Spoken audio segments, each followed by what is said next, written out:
An earthquake struck on the border of Iran and Iraq, and unfortunately, hundreds of people have died as a result. Iran's western Kermanshah province bore the brunt of this trembler, with Iran's state-run news agency reporting the quake killed 341 people in the country and injured nearly 6,000. In Iraq, the earthquake killed at least 7 people and injured 535, all in the country's northern semi-autonomous Kurdish region.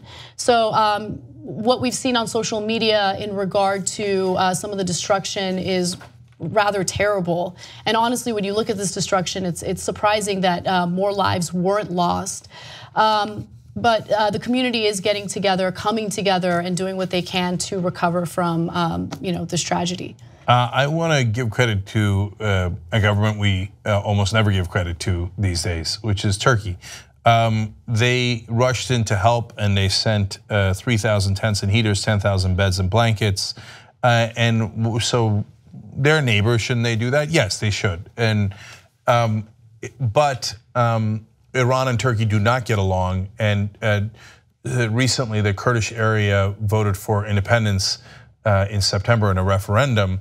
Now they're not inside Turkey, but even so, the Turks feel that is threatening because they're worried that their own Kurdish population would declare independence. So they were furious about that vote. But when the earthquake happened, so even though they have issues with both sides, both Iran and that portion of Iraq, Erdogan's government rushed in to help.